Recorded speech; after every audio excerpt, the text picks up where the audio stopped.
All right. Good afternoon, everyone. I think we'll give give some people a couple of minutes to get in, and we'll get started off.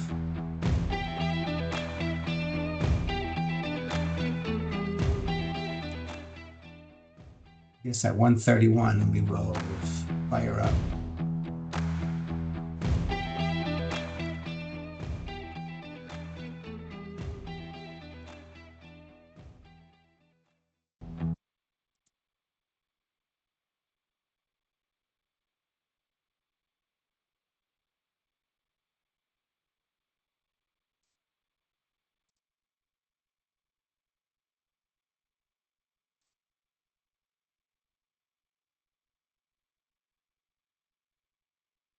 Hope everyone's doing all right today. So we're here today to talk about NX and the power of NX and the integration of these tools that you see on the screen and more. Um, all of this is going to be founded on some experience that I had many moons ago in developing an engine package. And we're just going to be showing how, based on a model or on an assembly, you can drive an entire process. Yeah, without further ado, let's hop in. I'm going to shut off my camera so we can focus on the good stuff. All right, so yeah, as you see here, I've got one session of NX, and I've got it split into 5 screens. It's actually a 6-screen layout. And I'm going to talk a little bit about what we are and aren't doing today. So the webinar is really about NX and the integration of all of these modules and how you can quickly, in a matter of minutes, run through some iterations. I will admit, look, my boss is we're not in racing. I'm not in racing right now, and so a lot of these things look kind of ugly. I had to, if you look at the feature tree, I basically had to model the cylinder head from scratch and kind of based on memory and some pictures that I found on the internet, come up with a model. And as an engineer would, I slowly started adding things to it. I basically made it somewhat presentation worthy. And then I added a rocker arm and a valve and so on and so forth. And so forgive me that the stuff is ugly, but we're really here to talk about NX. Anyway, so as you will see here, I've got a cylinder head and everything in it is parametric. The valve guide angles, the combustion chamber, although that was kind of an added task that I didn't really finish. But essentially, I could change the length, the bore spacing, the valve angles, all of it. And you'll see I chose some parameters to show you here today. And what we're going to see is, so the CAD model is complete. If we go and click on the CAM setup, this is one of the out-of-the-box machines. You'll see that I've got toolpath that is complete and ready to go. It's basically machining the deck face, the intake flange, roughing the spring pockets, the spark plug hole, which is also parametric, and one of the intake and exhaust ports. Then there's a CMM program, which should also, I did some updates while I was sitting, but you'll see that the CMM program is also sitting there ready. And we've got some results of a CFD analysis and some rocker parameters. So let's go back to the head for a moment. And for the sake of the webinar today, yeah, the port's quite ugly. So let's change some parameters. So first thing, and I should probably pause the update, but we'll go here and we'll change maybe the intake angle to 9 degrees. And we can change the cant angle of the intake just for the sake of time, because I'm not pausing. I mean, in essence, and just so you know, you can go to Tools, Update, Delay Model Update, and I should have done that to begin with.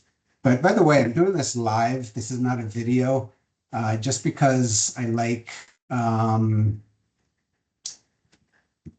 enjoy the pressure, number one, and it allows for turn height. So let's make this a little more. All right, so I changed a bunch of parameters here. I guess while we're at it, we might as well change whatever, 2.8 and 2.8. But anyway, if you watch the screen here, you're going to see the short turn is going to shift to the right and make the port a little prettier. The short turn is going to shift down because if we looked here at the CFD result, there's this whole curtain area that that's doing nothing.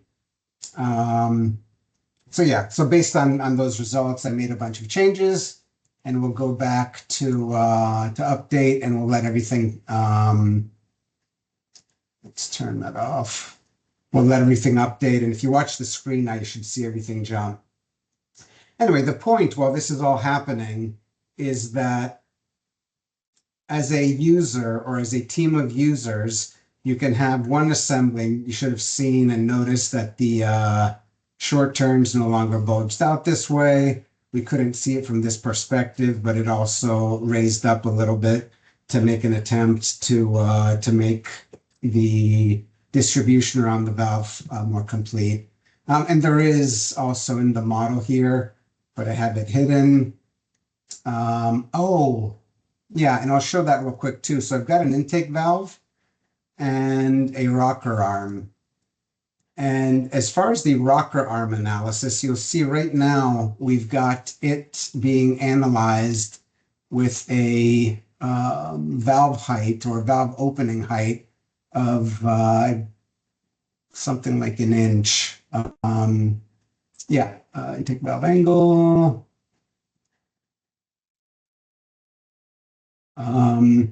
So anyway, it's at some height, and let's say I wanted to analyze the rocker at essentially a different cam position. I mean, again, I'm not currently in the engine business. I had to whip this all together in about a week, and that's model the head from scratch, model a valve, and do all these things. And it was kind of easy because I did it from some pictures and from memory, but at the same time, it's not exactly easy. So anyway. So I could position, if I had a complete assembly like I've had in the past, I could define a crank angle rotation and see where the valve and valves are and do that. But to analyze further, basically I would just change the intake lift from 750 here, and we'll say maybe at 0.125 when things are opening.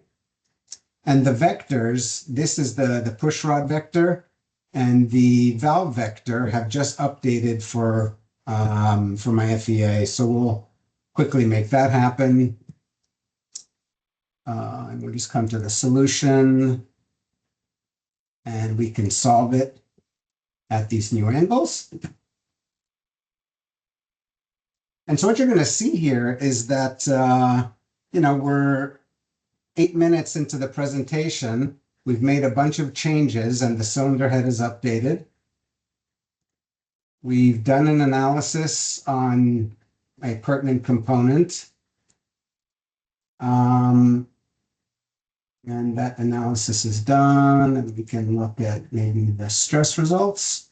And when we get that on screen, we will jump over to the CFD. All right, so we've got some updated results. I basically made kind of an aluminum rocker geometry out of 410 stainless. And so basically it's plenty strong. The flow analysis. So if we come to our solution here, we get it solving. And basically, again, the point here is to to show how quickly we can go through some iterations of designs. And kind of a sneak peek in the background, I didn't mention yet that we're going to come to our CNC session.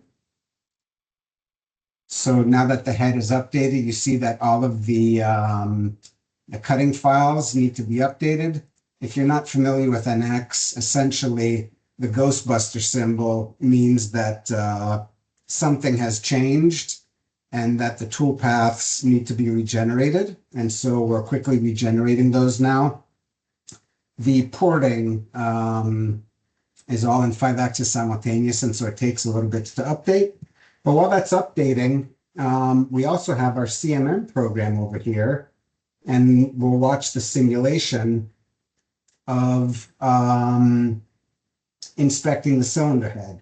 And pretty much no matter what I do, like if I was to change from a 4-inch 900 bore spacing to a 4.5-inch bore spacing and change the size of the head, all of this would update. So what you're going to be seeing and learning is that one of the key things about NX is reuse.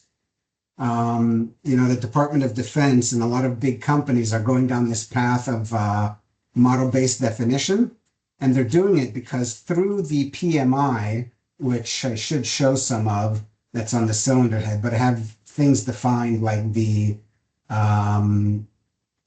valve seat dimensions, the spring pocket heights, anything that might be key, I have defined as PMI. All of those PMI and dimensions update when I change the CAD model. And as you'll see, when we go into the CMM program, all of those values, all of those nominals are automatically updating into the list, and so that we're able to generate a report. We just simulate the process, and then we go out to the shop floor with the program. We can load our cylinder head or whatever part we happen to be working on, and yeah, we've got a completed CMM report.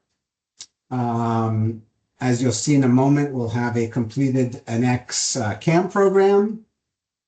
We've already analyzed the stresses on the rocker arm. I mean, if anyone wanted to stick around after for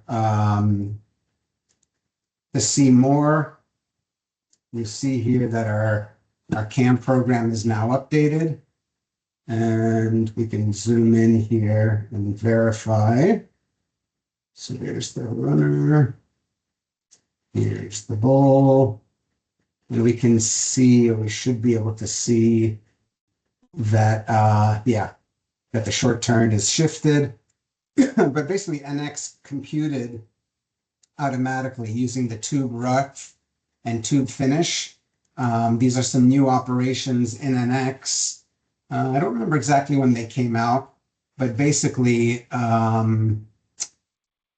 if any one of you know Jim Maynard, he was a GTAC guy, and he helped to develop this cycle to do cylinder heads. He happened to be an engine guy, and he loved this stuff, and he actually came out to KB Racing when I was there, and we did some work together. And speaking of KB, little hats off in memory of him. But anyway, so our CAM program is done. We can now hop over into the CMM program, and you'll see that the features need to be updated because we've changed them. And just like that, the features are updated. We'll make sure that our tolerances are all updated because the dimensions have changed. And finally, last but not least, this is the inspection paths. And that's actually, akin to the CAM programming. That's all of the paths that it is creating and outputting for doing the inspection. So you can see they've all updated. The magic in all of the Siemens design center platforms is this link to PMI function. Here in CMM, it's called link to PMI. But if we look at like NX VSA, let's say we were designing a racing engine and we wanted to know that with the tolerances that we have, so let's come here first of all while I'm talking about this. So here in model views, you'll see I've got a view called valve train. Basically, you can break up a drawing. So here I've got all. It's a bit disorganized, and so we'll look at the valve train or the exhaust pertinent PMI. But basically, all of these parameters get reused, whether you're in NX CMM or whether you're in VSA, which is a variational stack-up analysis. So in an engine, if we wanted to know under maximum material conditions what the distance might be between the rocker roller and the valve tip, or if my rocker bar is out of tolerance, how much potentially could I have to put as far as a lash cap on there? All those parameters. And basically, if you ran a NX VSA simulation, what you would see is NX exercising the assembly, showing the maximum and minimum material conditions, and then displaying, what the hysteresis would be or what the effects would be. So yeah, all of the pertinent tools in NX are going to reuse all of that intelligence that the engineering team has put into a model. And again, so those are primarily in feature-based machining. If you've got a nice library that'll look at those tolerances, that will be in NX CMM. I should have probably shown the process from scratch, but literally, I think I have about 5 minutes invested in creating this program from scratch. It used to take me hours to create an inspection program that I could reuse for the CMM. VSA, yeah, there's a host. Oh gosh, what's that module called? There's a module also, forgive me, but this is the joys of doing these things live. But there's a module essentially where I could take my cylinder head and somebody with very little NX experience could offset the exhaust ports, or same thing with the rocker arm. If you wanted to show it, staged modeling is what it's called, now that I'm actually speaking about it. But somebody with no experience could come and basically delete or offset the pivot hole or the roller hole or whatever they wanted. And it all reuses the PMI. And so they all have a different flavor of this link to PMI button, but essentially that's the function. So yeah, so let's just jump in here real quick.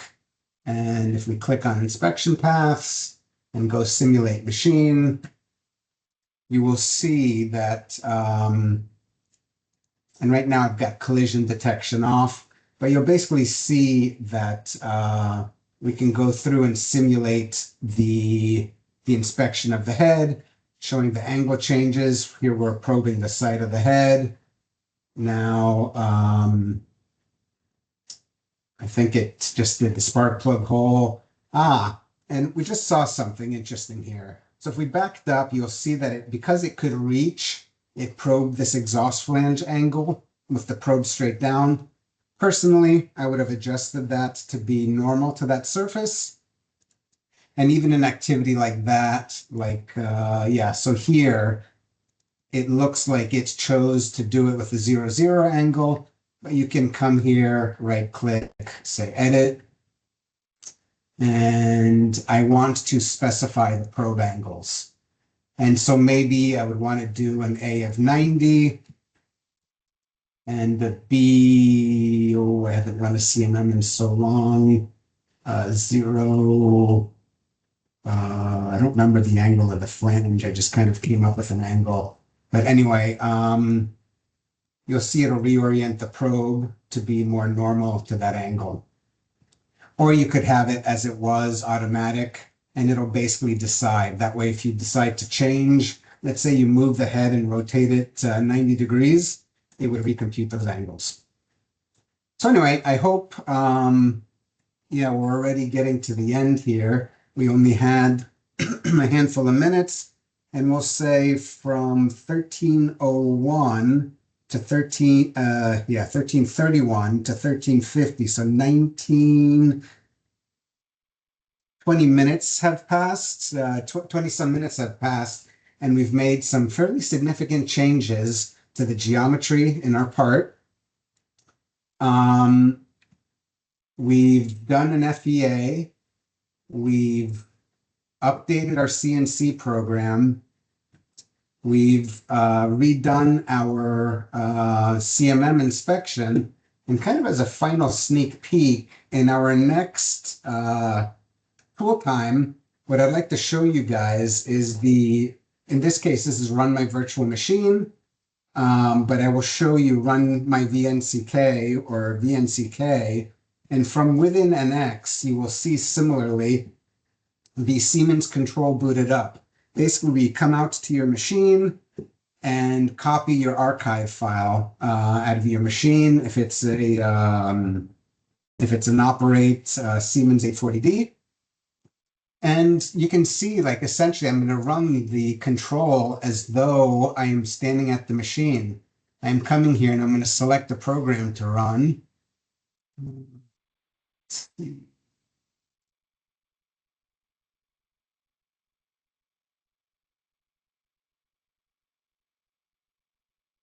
So you can grab this program, hit reset. My feed rates are up. We'll hit cycle start. We do have to start the spindle and the motion. And you'll see that the machine basically starts to run. And so this is quite handy because you can verify, like, let's say you're doing probing cycles or you're creating some macros, you're getting the actual behavior of your machine. If this was a DMG or anyone's machine and they had special masks with, like, the company name on it, you would see all of those and you would see everything in its entirety. In some environments, I've had operators come up to me in the office, and when it was a new machine, they couldn't find where the chip conveyor was, or for instance, they couldn't find where the offsets table is, or the tool table. So you can come here to parameters and you can see our tool table is exact. You could essentially copy this file out of run my virtual machine and paste it into your CNC machine and run it if your tools were all exact. So if we had basically read in from our tool presetter the actual values, it would run one-to-one. Same thing with the G54 table. In this case, this G54 table was defined in an X, but it can come off the shop floor. So we've got about 7 minutes. And if there's any questions, I welcome you to put them in the chat or to raise your hand, and we'll try to address some questions.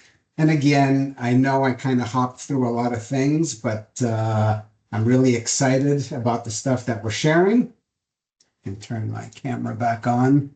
I have a passion for this kind of thing and setting up these, some people would call them templates. Some people would call them solutions.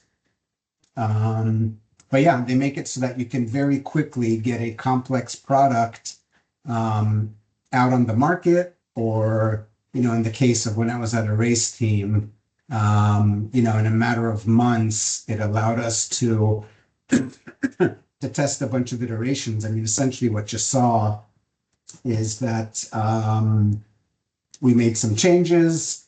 The rest of the team, maybe based on dyno testing, spintron testing, whatever, had some results or some changes we wanted to make. We'd get together in front of the screen, because I'm not a port or a cylinder head guy by those terms, and so I might sit with somebody who specializes in the and the internal flow path designs and make some changes. So, yep, I will be quiet now. I want to thank everyone for attending, and please feel free to reach out to us for further insights, or if you would like for us to design a structure like this for your business. You know, it doesn't have to be a cylinder head. It can be anything under the sun. You know, I didn't mention like the kinematics analysis that can be done on parts like clutches and those kind of things. There are so many modules within the Siemens portfolio that can be used in your business. It's just mind staggering. And then once we get to the shop floor side of things, you know, we also have a lot of tools for doing ERP, for looking at your processes on the shop floor. And, you know, if we want to keep track of, for instance, how you're machining a part and how we can improve on that, just everything. I mean, basically, Siemens has spent a lot of money in all of these tools to help advance manufacturing, to help advance our businesses. So I didn't see. We didn't have any questions at this time. Okay. Perfect. Yeah, I think we've got a couple of minutes. If we want to wrap up and give everyone a little bit of the time back, or Alex, I Yeah, don't for know. sure. Yeah, we can do that. If you need to contact us, obviously you can contact us at contact-us@swishtech.com. If you have any questions for Sivan, you can also drop it in the chat and we can reach out to you directly. We would appreciate, or we are very appreciative of all your time, and we are excited for episode 6 that Sivan had demoed on VNCK. So we are excited, and we can't wait for the next episode. Awesome. Thank you, everyone, again. Thank you, everybody. Thank you. Bye-bye.